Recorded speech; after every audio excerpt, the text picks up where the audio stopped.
Hello friends, कैसे हैं आप सब। आई होप आप सब बहुत अच्छे होंगे। तो welcome to my channel learn and grow with Sheetal. तो फर्स्ट ऑफ ऑल आप सभी को नवरात्रि की बहुत सारी शुभकामनाएं। तो आज हम जो है जिस टॉपिक पे बात करने वाले हैं वो टॉपिक है कि हम केवीएस के इंटरव्यू में क्या क्या पॉइंट्स ऐड करें जिससे कि हमारा जो भी इंटरव्यू है वो बहुत अच्छे से हो पाए। और मैंने जो रियल एक्सपीरियंस किया है अपने इंटरव्यू के दौरान, तो ठीक है, तो उसके अनुसार मैंने कुछ पॉइंट्स, मेरी ये डायरी है, मैंने इसमें लिख रखे हैं। तो मैं आपको बताती जाऊँगी, आप लोग इनको नोट कर लीजिएगा और इनके अकॉर्डिंग अपनी स्टडी को कंटिन्यू करिएगा, ठीक है।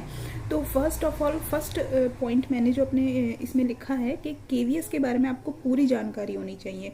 जैसे मैं भी गई थी, तो मेरे 2 इंटरव्यू हैं, अगर आपने वो नहीं देखे हैं, मैंने अपनी चैनल में डाल रखा है। अगर आपने नहीं देखी वो वीडियोस तो आप जा कर के ज़रूर उनको विजिट करें।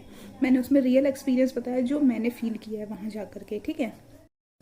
तो फर्स्ट पॉइंट जो है केवीएस इंटरव्यू के लिए जो ज़रूरी है वो टीजीटी, पीजीटी और पीआरटी तीनों के लिए इम्पॉर्टेंट है। तो फर्स्ट पॉइंट मैं आपको बता रही हूँ कि केवीएस के बारे में आपको पूरी जानकारी होनी चाहिए। केवीएस के बारे में आप गूगल करिएगा, उसमें आ जाएगा। तो आप पूरी उनकी जितनी भी उसके रिलेटेड जो भी चीज़ें हैं, जो भी पॉइंट्स हैं, उनको आप रेडी कर लीजिएगा, ठीक है। दूसरा पॉइंट क्या है, आपको एनसीईआरटी के बारे में पूरा पता होना चाहिए। जैसे मेरा भी इंटरव्यू था तो मैं एनसीईआरटी, सीबीएसई और उनकी जितनी भी स्कीम्स हैं, केवीएस, इनके बारे में पूरी जानकारी मैंने इकट्ठी कर ली थी। तो आप लोग भी गूगल करिए और उस पर आपको सब चीज़ें मिल जाएंगी। तो इस चीज़ को आप एक कॉपी बना लीजिए, उस पर नोट कर लीजिएगा, ठीक है।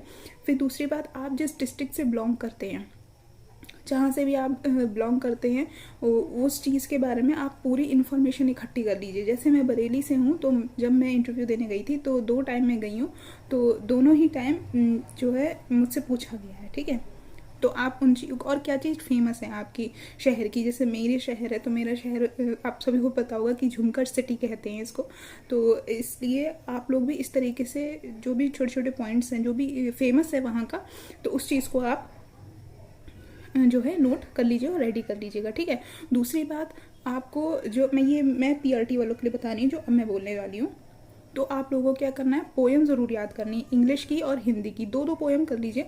मैंने भी 2-2 ही रेडी करी थी, ठीक है। तो 2 इंग्लिश की कर लीजिएगा, 2 हिंदी की कर लीजिएगा, क्योंकि जो इंटरव्यू हुआ था, फर्स्ट इंटरव्यू जो मेरा था, जिसकी वीडियो मैंने अपने चैनल पर अपलोड कर रखी है, आप देख लीजिएगा।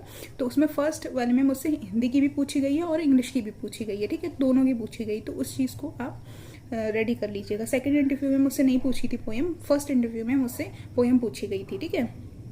और पोएम जो होनी चाहिए वो एनसीईआरटी बुक की होनी चाहिए, क्योंकि जब मैंने इंटरव्यू दिया था केवीएस का, तो उन्होंने ये बोला था कि 1 to 5 आप एनसीईआरटी की बुक से कोई भी पोएम आपको लर्न है तो वो आप सुनाइए, ठीक है।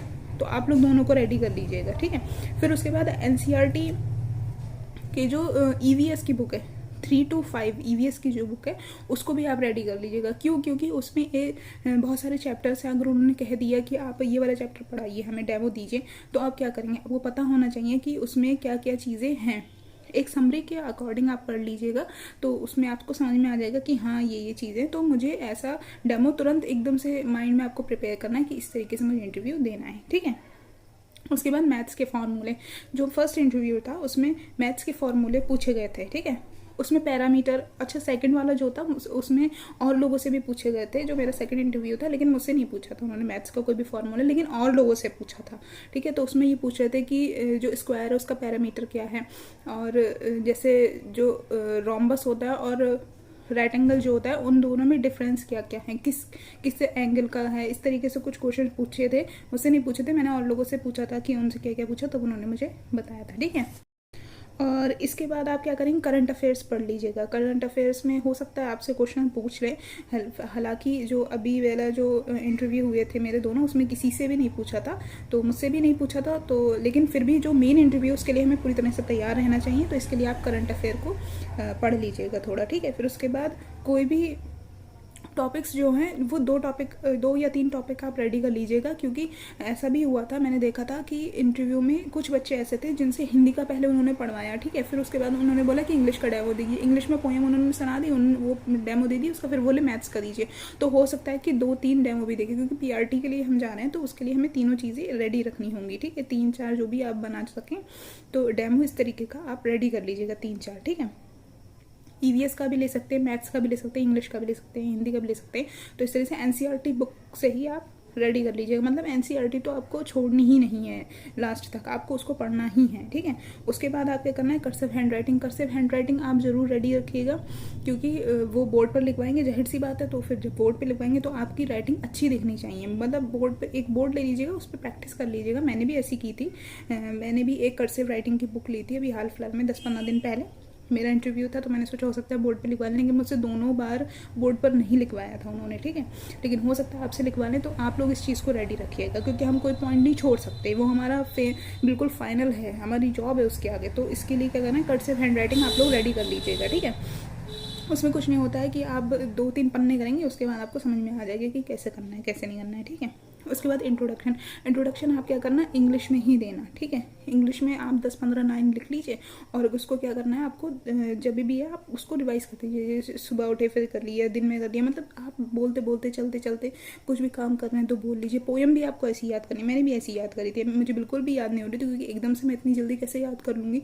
लेकिन मैंने ऐसी याद करी, मैं अगर खाना बना रही थी तो मैं क्या करती थी, उसको बोलती रहती थी। तो उससे क्या हुआ कि मैं उस चीज़ के लिए यूज्ड हो गई, कि हाँ मेरी टंग पे भी वो सेट हो गई और मुझे याद भी हो गई। हालांकि ये बात अलग है कि मैं वहाँ जा करके स्टेप भूल गई थी, लेकिन पोएम मैंने पूरी सही से सुना दी थी, ठीक है। तो इस चीज़ का आप ध्यान रखिएगा। और इसके बाद मैं आती हूँ जो TGT और PGT के लिए, ठीक है। तो TGT PGT के लिए सबसे पहले तो आप लोग का इंटरव्यू लंबा होगा, ये तो पहली बात ही मैं आपको बता दे रही हूँ। क्योंकि उस दिन जब लास्ट मैं गई थी इंटरव्यू देने, तो मैं वहाँ पर बहुत जल्दी फटाफट निपटा रहे थे लोगों को। लेकिन क्या था, TGT और PGT में वो 20 से 25 मिनट ले रहे थे, कि वो बिल्कुल आपकी नॉलेज को चेक कर रहे थे, ठीक है। तो आप लोगों को क्या करना है, अपनी नॉलेज जो आपका सब्जेक्ट है उस पर अच्छी पकड़ रखनी है, और पेडागोजी वाले क्वेश्चन, सिचुएशन बेस्ड क्वेश्चन वो आपको रेडी रखने हैं, ठीक है। और उसके साथ साथ जो भी आपकी नॉलेज है, नॉलेज को आपको बिल्कुल ब्रश करते रहना है। कोई भी क्वेश्चन वो कहीं से भी पूछ लेंगे, वो आपको गलत नहीं होना चाहिए। और PGT में तो बहुत ही ज़्यादा, जैसे मैं हूँ, मेरा जो सब्जेक्ट है MSc फिजिक्स है, तो फिजिक्स के बारे में बहुत सब चीज़ आपको पता होनी चाहिए, जैसे छोटी से छोटी चीज़ें पता होनी चाहिए। एक थी लड़की जिसका था इंटरव्यू PGT का, तो उससे बिल्कुल बेसिक चीज़ें, लेकिन हाँ पूछा सब कुछ था। तो इसलिए आप लोग इस चीज़ को रेडी रखिएगा, ठीक है। और TGT वालों से भी मैं यही कहूँगी, आपने B.Ed की टीचिंग करी होगी, PGT वालों ने भी B.Ed की टीचिंग करी होगी। तो उसमें क्या, आपके जो जो कमज़ोर पॉइंट्स थे उनको आप थोड़ा ध्यान रखिए, और आप खुद भी इस चीज़ को वो करिए कि अगर मैं स्टूडेंट होता तो मैं अपने टीचर से क्या एक्सपेक्ट करता, ठीक है। तो वही चीज़ इंटरव्यू भी आपसे मतलब अपेक्षा करेंगे कि आप ऐसे हों, ऐसे ना हो। तो उस चीज़ को ध्यान करते करते आप अपनी जो भी आप डेमो तैयार करें, इंटरव्यू तैयार करें, इस चीज़ का आप लोग थोड़ा ध्यान दीजिएगा, ठीक है। और दूसरी बात, आप लोग इंग्लिश में थोड़ा कोशिश करिएगा। बायोलिंगुअल आप कर सकते हैं, लेकिन आप इंग्लिश का ही करने की कोशिश करिएगा, ठीक है। ऐसा नहीं हो कि मतलब सब चीज़ हमने तैयार करी है, वहाँ पे हिंदी के चक्कर में सब कुछ हमारा गड़बड़ हो जाए, तो ऐसा नहीं करना है। आप बायोलिंगुअल कर सकते हैं, लेकिन आप कोशिश करिए कि आप इंग्लिश को ही करिए, इंग्लिश से ही पढ़ाने की कोशिश करिए। थोड़ा थोड़ा अभी से शुरू करेंगे तो हो जाएगा, इंग्लिश में बोलिए। और इंट्रोडक्शन भी आप लोग इंग्लिश में ही दीजिएगा, ठीक है। तो इस चीज़ को आप लोग थोड़ा ध्यान दीजिएगा। बस यही सारे पॉइंट्स हैं। और डरना नहीं है बिल्कुल भी, वो ऐसे नहीं होते हैं कि बहुत डरा रहे हो आपको, नहीं, वो पहले आपको बिल्कुल आराम से कर देते हैं, फिर उसके बाद ही आपसे क्वेश्चंस पूछते हैं, ठीक है। तो आप लोग बिल्कुल आराम से जाइएगा, कोई प्रॉब्लम नहीं होगी। और अगर आपके आसपास में कहीं KV का इंटरव्यू हो रहा है तो आप लोग जाइए, और रियल एक्सपीरियंस जो भी है उसको आप खुद अनुभव करिए, ताकि आप लोगों को खुद पता चल जाएगा। मैं फर्स्ट टाइम जब गई थी तो थोड़ा मैं भी डर रही थी, लेकिन फिर उसके बाद मुझे डर नहीं लगा। दूसरा इंटरव्यू मेरा बहुत अच्छा हुआ है, और हो सकता है कि मेरा कॉल आ जाए, तो अब देखते हैं बाकी क्या होता है। लेकिन मैंने अपनी तरफ से 100% दिया था। तो आप लोग भी ऐसी तैयारी कीजिए, और मैं आप लोगों को हमेशा गाइड करती रहूँगी। So thank you. और मेरे चैनल को लाइक करें, सब्सक्राइब करें एंड कमेंट करें, और ऐसे ही प्यार बढ़ाते रहें। मिलती हूँ आपसे नई वीडियो में नए टॉपिक के साथ। तब तक के लिए bye bye and take care.